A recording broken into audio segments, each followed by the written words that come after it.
obrigado a todos por terem vindo. É tanta gente. E é bom ver toda a gente junto em Sangha. Que é assim que o Guruji gosta de nos ver. Não, toda a gente me ouve. E é em Sangha que nós crescemos, é em Sangha que nós evoluímos. E é na Sangha que nós procuramos e que encontramos o apoio que precisamos. É que as Sanghas funcionam como um farol no nosso caminho. É que todos temos dias melhores, piores, fazem que nos sentimos mais perdidos, menos perdidos. Mas é nestas alturas mais, digamos, mais na sombra, quando nos sentimos perdidos, é na Sangha que nós vamos encontrar esta luz, é na Sangha que nós vamos reencontrar aquele sentimento, aquela emoção do caminho espiritual. É na Sangha que nós vamos sentir o Guruji. Quantas vezes que nós já sentimos, depois de passarmos uma semana a trabalhar ou a fazer o que é que seja longe da Sangha, deixamos de sentir aquele sentimento de que estamos perto do Guruji, que temos o Guruji dentro de nós. Mas basta juntarmos com uma ou duas pessoas e falarmos sobre o Guruji, falarmos sobre o nosso caminho espiritual, e começamos logo a sentir outra vez o Guruji entre nós. E essa é a maravilha das Sanghas. E por isso é que o Guruji tanto pede para estarmos em Sangha. É porque partilhamos todos, de uma forma ou de outra, partilhamos todos a mesma energia, a mesma vibração, que é a vibração do amor. Partilhamos ideais, partilhamos o caminho espiritual. E porque influenciamos-nos todos uns aos outros. O Guruji fala muito do poder da associação.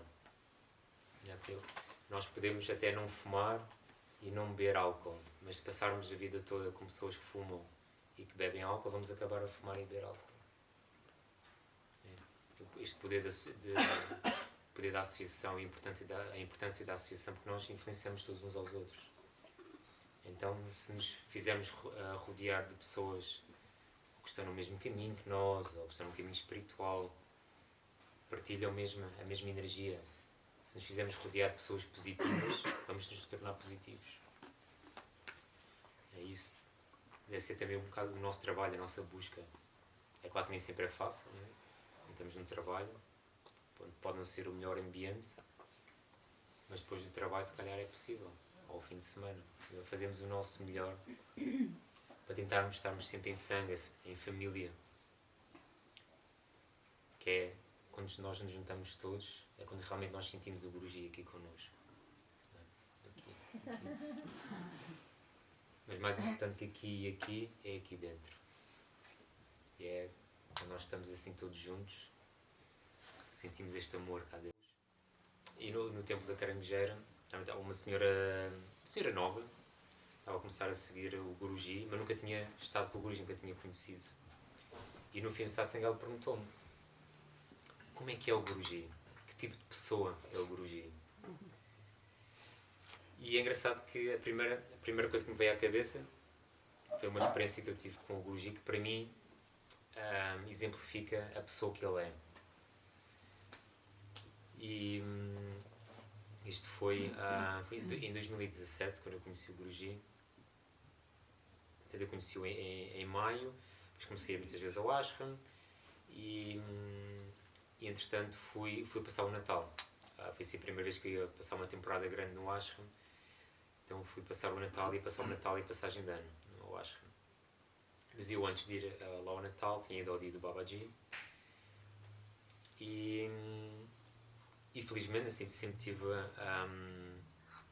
esta bênção, a graça, a oportunidade, a honra, o que seja, de estar sempre muito próximo do Guruji. Desde que conheci o Guruji, ele mantinha-me sempre próximo, sempre que eu ia ao ashram, ele chamava-me sempre para almoçar com ele, para jantar com ele. E então nesta visita, em novembro, uma das noites, ficámos assim até às 3 da manhã a falar. E eu gosto muito de perfume, estou sempre com perfumes. Toda a gente no ashram sabe, quando vem assim um arrasto de perfume, já sabe, lá vai o Mukunda. E pronto, estávamos a falar. E entretanto o Guruji: eu gosto tanto do teu perfume, que perfume é que é? Mas eu disse, já não lembrava que perfume é que era, eu a pensar, mas é um perfume da Zara. Tinha comprado na Zara. Ele, mas é tão bom. Deixa-me procurar aqui na net. Eu agarrou no telefone dele. E ele, mas qual é que é o site? O que é isso, Zara? E eu e ele ali a procura ali um scroll. E eu já ali a sentir-me mal. Quer dizer, está aqui um mestre espiritual à procura de um perfume. Gurji, não te preocupes que eu trago-te para o Natal. Ele, não quero que gastes dinheiro. Eu vejo. E eu, Gurji, não te preocupes. E quando ele lá não encontrou, continuámos a conversa. Pronto, isto volto para Portugal. E antes de ir para o Ashram para o Natal, fui... foi engraçado porque eu estava em Vila Real. Eu até comprei, fui aqui no centro comercial aqui de Braga, que eu fui comprar. Vim à procura, que já não encontrava em Vila Real, então vim aqui a Braga. Encontrei, já era o fim do estoque, em cima estava em saldos. Custava 10 euros o perfume. E olha, boa, eu compro um para mim e outro para ele. E entretanto fui comprar e depois fui à loja da Swarovski queria comprar para o gridário dele, assim, uma coisa assim... mais vistosa. Exato. E pronto, lá fui com 2 prendinhas, todo contente para o Ashram. E quando cheguei eu estou a chegar ao Ashram, mandei uma mensagem ao Gurji, dizia, estou a chegar, então anda já cá e vamos beber um chá. Então fui com a minha malinha, tinha as prendas na mala, mal cheguei, tinha aqui uma prenda para gridar, e então vai lá oferecer a gridar. Então fui lá ao quarto dele, pus lá em gridar, e entretanto quando eu vou para a sala para beber o chá, estava o Gurji, estava o Swami Paranta, porque é um Swami da África do Sul, e o Swami Paranta, ele é também assim, viciado em perfumes, porque ele próprio faz perfumes, assim, aqueles perfumes caríssimos, não é? Mais aqueles perfumes puros, não é? E eu chego à sala, estou ali todo, agora vou oferecer a prenda ao Gurji, chego à sala, ouço eles a falarem de estes perfumes, este perfume vale 5.000 euros, e eu não vou dizer nada. E pronto, lá fui-me embora. E entretanto, isto foi sempre assim a semana toda. Eles chamavam-me sempre para ir almoçar, para ir jantar, eu levava sempre a minha mochila. E o tema de conversa à mesa era sempre perfumes caros. Sempre. E eu, fogo. Já senti, olha, nem vou oferecer, olha, fica um perfume para mim, não vou oferecer, não tenho coragem, quer dizer... Ainda me custou 10 euros. E pronto, passou o Natal. Eu não dei o perfume, não é? Depois vem a passagem de ano. E passagem de ano, lá, hall de festa, que eles fazem lá assim uma festa. Ficámos até às 5 da manhã a dançar. Depois de acabar a festa, eu vou para o meu quarto. E o Gurji liga-me, ainda estás acordado? Então anda aqui, vamos beber um chá. Ela à espera do perfume, estava como... Lá fui outra vez com a mochila, eu não perdi a esperança. E eu, olha, nunca se sabe levar a mochila. E eu, até este dia, eu deixava sempre a mochila na rua. Que lá, a casa antigamente, antes de fazermos as obras, tinha assim a entrada fechada, e depois é que entrávamos para o hall que dava para a sala. Então eu deixava mesmo na rua. E desta vez, toquei à campainha, ele abre a porta, eu deixo a mala na rua. Ou seja, ele nunca via eu entrar com a mala. As portas estavam todas fechadas. Depois vou chegar, abro a porta para ir para a sala, só ouço a voz do Gurji. Podes trazer a tua mala? Pegar na mala, ponho a mala lá ao pé no chão. E pronto, lá vemos o chá, estamos a conversar. E pronto, lá ganhei coragem. Então estavam só os dois. Ganhei coragem. Gurji, sabes que eu trouxe uma prenda que era para te oferecer no Natal. Então, mas porquê que não me deste? E eu, sabes, Gurji, é porque depois disse, é que eu trouxe, já estava com o presente na mão, não é? É que eu comprei aquele perfume que tu gostaste, mas tinha vergonha de te dar. E ele mal sabia, depois eu abri o presente, ele ficou todo contente. Ei, não acredito que eu trouxe este perfume. Estava tão feliz, tão feliz. E ele, mas porquê que não me deste antes? E eu sempre tentava dar o perfume. O tema aqui de conversa era sempre os perfumes de 5.000 euros.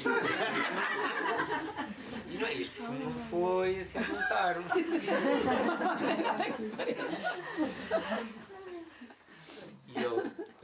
começa-se a rir. E ele depois diz-me, olha, vou-te mostrar uma coisa, anda comigo. Então fomos, na salinha ao lado da sala dele tinha género num closet, onde ele tinha várias roupas, estava as roupas de festa deles e as roupas dele. Ele abre uma porta, então estava assim um roupeiro cheio de mantas e charpes. E olha, estás a ver estas charpes todas e mantas? Foram os meus devotos que me ofereceram. Estás a ver esta custa 1000 euros, esta é cachemira pura, aquela é seda pura. Estás a dizer 5.000 euros, 10.000 euros, e uma custava de mais de 10.000 euros. E agora tu sabes qual é que é a minha manta preferida? E eu, não sei. Sabes, qual é a manta que tu mais me vês a usar? Sei que há uma manta branca que ele está sempre assim grossa. E ele, então não te recordas desta manta? E depois realmente tu estás sempre com essa manta. E ele, sabes quanto é que esta manta custou? 200 rupias. E é a minha manta preferida. E aí que ele me diz, achas que eu quero saber prendas caras, baratas? Eu não quero saber nada disso. Para mim, o que é valioso é o que os meus devotos me dão. É o gesto. É terem tirado um bocadinho do dia deles para pensar em mim. É tirarem um bocadinho do dia deles para irem procurar uma prenda para mim. É terem tirado um bocado do dinheiro que eles ganham, seja 1 euro, 5 euros, 1000 euros, 10.000 euros. Né? Representa o que representa para cada um. Mas para mim isso é o que vale mais. E eu uso tudo porque são os meus devotos que me dão. Não é estas roupas cheias de brilhantes, estas joias, estas mantas. Eu uso porque são os meus devotos que me dão. Achas que eu preciso disto? Eu não preciso nada disto. Mas eu faço pelos meus devotos. E depois ele dá-me assim um abraço grande e agradece o perfume. E foi que eu percebi que o Guruji é isto. É humildade. É o ser mais humilde que eu já conheci. Eu lembro que também, quando estava a fazer esta tour dos templos, não foi quando o Guruji foi ano passado, 8 de dezembro, que ele parecia surpresa. Sim, okay. Depois fomos jantar à Carangueira, ao templo da Carangueira, à casa da Joalini. E quando chegámos lá, a Joalini veio falar com o Guruji. O Guruji, está aqui uma senhora que gostava muito de falar contigo para te pedir ajuda. Então era uma vizinha dela, que nem sequer conhecia o Guruji, nem sequer podemos dizer que era seguidora. A Joalini, ela sabia que a Joalini tinha um guru e ela tinha muitos problemas de saúde. Então pronto, olha, sabe que o teu guru me podia ajudar. E pronto, o Guruji lá aceitou. Então foram para o templo, que é na cave, na casa da Joalini, e mandou toda a gente embora. E ficou só o Guruji e a senhora, e mandou-me chamar para traduzir, porque a senhora não sabia falar inglês e não percebia inglês. E então, pronto, estava ali de joelhos ao lado do Guruji, o Guruji sentado no asana dele, a senhora aqui, e pronto, ele pede então à senhora para contar o que é que ela tinha. Eu ia traduzindo. Bem, literalmente a senhora estava feita num 8. Já tinha sido operada dezenas de vezes. Acho que era na bacia, na coluna. Tinha montes de partes de metal na coluna e na bacia. E já há alguns anos que vivia em dor. Deixou de trabalhar, porque ela praticamente não consegue andar. Ela andava assim muito devagarinho. E ela dizia que estava em constante dor. Não havia um minuto do dia dela que ela não estivesse com dores horríveis. E ela contar isto ao Guruji, a chorar obviamente, né? E a pedir ajuda ao Guruji. E nisto o Guruji diz-lhe, olha, vais fazer exatamente aquilo que eu te vou dizer para fazeres. Então ele disse para ela para se virar de costas. Então ela virou-se de costas para o Guruji. Eu ia traduzindo. E nisto eu começar a ficar arrepiado, né? Estar ali a ver aquilo em primeira mão. Então o Guruji começa, né? Toca-lhe em 3 pontos das costas e depois começa a desenhar uns yantras, aquelas coisas assim muito esotéricas, muito espirituais que o Guruji faz, que ninguém percebe o que é que ele está a fazer. O Guruji estava... eu nem eu reconhecia o Guruji. Eu estava completamente arrepiado e eu falei, o que é que está a acontecer? Eu não me estou a perceber. Mas ele estava efetivamente a fazer alguma coisa. Né? Tocava num ponto, desenhava uns yantras nas costas dela, depois fazia o que é que seja que ele estivesse a fazer, fez isto nos 3 pontos e eu completamente esmagado por aquilo que estava a acontecer. Que grande cena que está aqui a acontecer. Quando ele acaba, ele diz à senhora para se virar. E eu pensei, o que é que aí vem agora? Isto agora vem uma grande bomba. Eu já preparar-me para decorar, que eu não me posso esquecer disso que está aqui a acontecer. E vira-se para a senhora, agora promete-me que vais fazer religiosamente aquilo que eu te vou dizer para fazeres. E ele disse, tens que me prometer. E eu traduzi e ela disse, prometo. Então depois desta cena toda surreal, não é? Ele diz, todas as manhãs vais ferver lascas de coco e bebes em jejum. Só isto? E a senhora a chorar. Dali uns meses, 2, 3 meses, a Joaline vai lá ao Ashram, ela vem ter comigo, ei Mukunda, nem vais acreditar, lembras-te daquela senhora que tinha aqueles problemas? E ela começou a fazer aquilo que o Guruji disse, nunca deixou de beber água fervida com coco. Olha, é uma pessoa nova, já trabalha, corre, foram-se as dores todas, passou-lhe tudo. E eu, fogo, que cena. E qual é que é o propósito disto?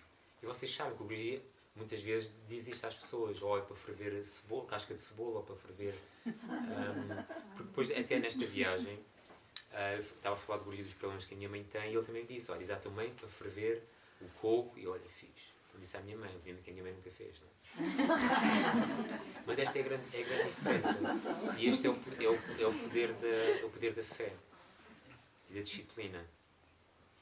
Não é? Porque se calhar nem é o coco que não faz nada, não é? O coco não faz nada. Mas é o facto, a indicação dele é o facto de ela ter feito aquilo religiosamente. Ela acreditava que aquilo ia curá-la. E curou-a.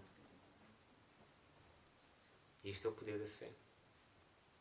É muito bonito. Não é? É incrível. Não é? E algo tão simples. Não é? Isto é o nosso caminho espiritual. Não é? Desta simplicidade. E quanto mais nós vivemos nesta simplicidade, é que também vamos estar mais atentos aos milagres que acontecem à nossa volta. Não é? Porque estamos tão focados em coisas que não devemos estar focados, nos problemas, nos dramas, não é? Depois perdemos todos os sinais que a vida nos dá. Houve agora uma história mais dramática. E eu lembro que houve, aqui há alguns anos, uma devota do Guruji que vivia, ela era da Bósnia, mas vivia na Índia, no Ashram de Vrindavan. Ela era devota, e acho que o Guruji já tinha dito várias vezes que ela tinha que ser Brahmacharini. Mas ela não queria, ela queria se casar. Ela queria ter uma família. E aparentemente o Guruji disse, não, mas este é o teu dharma. Tu tens que ser Brahmacharini, este é o teu propósito de vida. E ela tanto andou a fugir do propósito de vida, e entretanto viemos a saber que ela tinha aparecido de cancro, já não me lembro onde, mas aquilo começou a tornar-se bastante grave. E entretanto lembro depois do Guruji dizer que como ela andava a contrariar aquilo, o propósito de vida dela, aquilo que a alma dela sabia que tinha que vir cá a fazer, não é? Porque chega a um ponto que nós lutamos tanto contra o nosso propósito de vida, não é? Que a nossa alma, ok, se já não estou aqui a fazer nada, vou partir e venho outra vez, não é? Para continuar. E o que é que aconteceu? Pronto, a vida, né? Entretanto foi para o hospital, foi muito mal, e chegou um dia, nós estávamos num bangalô, na casa do Guruji, e recebemos a notícia que a Vidya tinha falecido. Quando recebemos a notícia que ela tinha morrido, aí foi... Já era doloroso saber, não é? Mas para nós todos ainda foi mais doloroso ver o estado do Guruji. O Guruji passou a noite toda a chorar. Passou o dia a seguir todo a chorar. Não parava de chorar o Guruji. E nós sem saber o que é que havia de fazer. Eu nunca tinha visto o Guruji a chorar desta forma. E entretanto o Guruji pediu para nós imprimirmos uma fotografia da Vidya, pormos numa moldura e colocarmos aos pés de Krishna no templo. Então nós fizemos, colocámos a fotografia dela aos pés de Krishna. E nesse dia à noite fizemos o Arati da noite, e quando fechamos as cortinas, o Guruji, as pessoas saíram todas do templo, né? E o Guruji subiu ao altar a chorar outra vez. Né? ele, conforme subiu ao altar, começava a chorar, as lágrimas que iam pela cara. E chega a prostra-se em frente a Krishna e começa a olhar para a fotografia da Vidya, e nós, os pujaris de Radha Krishna, estávamos assim ao lado do Guruji, não sabíamos o que é que havíamos de fazer, não é? O Guruji começa a falar e a dizer porquê, ele sempre a dizer porquê é que tem que haver tanto sofrimento, porquê é que vocês têm que sofrer tanto. A única coisa que vocês precisam de fazer é seguir as minhas instruções. Mas porquê é que vocês querem sofrer tanto? Pois ele contou-nos que a Vidya, na hora da morte dela, que ela já estava no sofrimento tão grande. Foi muito rápido o que aconteceu. Sim, mais ou menos. Mas ela estava a sofrer tanto, estava aí com tanto sofrimento, que ela já não aguentava a dor, que ela, antes de morrer, tal era a dor que ela rendeu-se a Deus. Portanto, que ela faleceu com os braços abertos. E neste momento, quando ela se rendeu a Deus, o Guruji disse-nos que ela, quando faleceu, realizou-se. E na hora que a alma dela estava a sair do corpo, ela estava na Bósnia, estava o pai dela, já tinha falecido, estava o Guruji, estava Krishna e estava Vitala. Estavam os 4 à volta dela. E que ela tinha chegado aos pés de Krishna. E chegou onde tinha que chegar. Mas o Guruji chorava a contar-nos isto e a dizer: mas porquê é que vocês têm que sofrer tanto para se libertarem? Porquê é que tem que haver tanto sofrimento na vossa vida? Quando vocês só precisam de me ouvir. Vocês só têm que me ouvir, só têm que seguir aquilo que eu vos digo. Porque é tão fácil. É tão simples. Mas vocês complicam e têm que sofrer. Não é? E é verdade, não é? Há dias estava a falar com uma devota em Vila Real. Estávamos a falar, ela estava a falar de uma senhora que tinha ataques de pânico, ataques de ansiedade, e depois estava a lhe dizer que eu também houve uma altura e ainda vivia lá no Ashram, que tinha ataques de pânico, ataques de ansiedade, e quando começaram, que ainda vivia em Portugal, lá está, é a forma como nós funcionamos, não faz sentido nenhum. Que eu, quando tinha ataques de pânico, o que é que eu fazia? Eu tinha ataques de pânico durante a noite, né? Depois, que eu fazia sempre aquele sentimento, pronto, eu vou morrer. Então o que é que eu fazia? Mas não conseguia acalmar, agarrava no carro, e nem sequer sentia os pedais debaixo dos meus pés, né? Começava a ficar com os pés dormentes, e ia para as urgências. Isto foi durante 2 ou 3 meses, agarrava no carro, quase todas as noites, isso me acontecia. Estacionava no parque de estacionamento das urgências e só o facto de estar lá eu acalmava. E agora, que lógica é que isto tem? Não é? Porque eu tenho tanta fé, tanta crença que aquelas pessoas me vão ajudar se me acontecer alguma coisa, quando eu podia ficar no quintinho da minha cama e ter fé nele. Não, qual que era a diferença? Estar à porta das urgências e estar na minha cama. Mas eu escolhi, né, confiar no hospital e nos médicos, em vez de confiar nele. E é isso que nós fazemos tantas vezes. Confiamos, e o Guruji dá muitas vezes este exemplo. Nós entramos num avião, não é, e pomos a nossa vida nas mãos do piloto. E nem sequer pensamos nisso. Mas estamos a pôr a nossa vida nas mãos dele e confiamos. Nem sequer o conhecemos de lado nenhum, mas confiamos. E estamos literalmente a pôr a nossa vida nas mãos de um desconhecido. E será que pomos a nossa vida nas mãos dele? E o Guruji diz isso muitas vezes. O caminho espiritual não é para toda a gente, não é fácil. O caminho espiritual é uma autodescoberta, uma descoberta de nós próprios. Nós vamos descobrir a nossa identidade, quem é que nós somos. O problema é que nós, neste processo, descobrimos as coisas boas e as coisas más. Tudo faz parte de nós. E quem é que gosta de conhecer os podres, não é? Ninguém gosta. E então depois temos que enfrentar. Somos obrigados a enfrentar-nos a nós próprios. Mas se tivermos a consciência certa de que estes defeitos, estes podres, né, que nós chamamos, também fazem parte de nós. Temos que os aceitar também. Depois levamos uma vida que é uma batalha não é? Das nossas qualidades, dos nossos defeitos, e porque eu tenho que deixar de ser assim, tenho que deixar de ser assado. Temos é que aceitar, porque Deus fez-nos assim. Não é? A mesma coisa com os nossos pensamentos. Não é? Principalmente quando começamos a meditar, que não consigo meditar porque os meus pensamentos, sempre a pensar nisso. Os meus pensamentos fazem parte de nós. Deus deu-nos esta mente também. Quanto mais nós aceitarmos que estes pensamentos fazem parte de nós, mais vamos aprender a controlar os pensamentos. Menos vai acontecer estes episódios, estamos a meditar e bem, tenho que mandar um mail, tenho que ir às compras, tenho que ir buscar os miúdos e deixar os pensamentos irem e virem e continuarmos na nossa meditação com o propósito correto e com esta aceitação. Eu vou contar só assim uma última história. Que muito recentemente foi antes do Just Love Festival.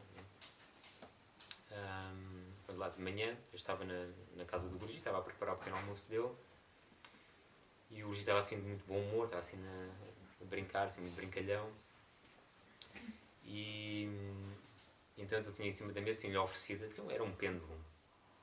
Ele estava assim cheio de prendas, né? Ele estava assim a escolher, pôr as coisas, a organizar, não, o que é para ir para baixo, o que é para ficar aqui. E nisto começa assim a brincar com o pêndulo. Mukunda, vamos aqui jogar aqui ao pêndulo. Ele vai, Mukunda, faz-me uma pergunta. E ele pergunta, eu não sei, não me vem nada à cabeça. Então ele, então eu faço. O Mukunda é maluco? Então ele começa a abanar e a dizer sim. O que quer dizer com isto? Depois faz outra pergunta que eu já não me lembro, mas também assim na brincadeira. Depois ele torna-se a ficar assim mais sério e diz: o Mukunda tem, em inglês é OCD, aquele TOC, transtorno obsessivo compulsivo. Mas eu nem esqueci o que era o OCD em inglês. O Mukunda tem OCD? Sim, eu. Ok. E não veio aquilo a sério. Entretanto, ali uns dias, eu estava a fazer, decidi pesquisar o que era isto. E eu, não é isto. Será que eu tenho... Comecei aqui a rever a minha vida, não é? É porque eu sou obcecado por limpezas, por arrumação, é que eu arrumo a roupa do Gurji toda. Mas toda a minha vida foi assim. Além de outras coisas que também, que quem sofre da OCD também tem. E entretanto decidi, mas eu tenho que descobrir. Então fui fazer um diagnóstico, como uma associação aqui em Portugal, e o diagnóstico foi um caso extremo de TOC. Agora sou um caso extremo.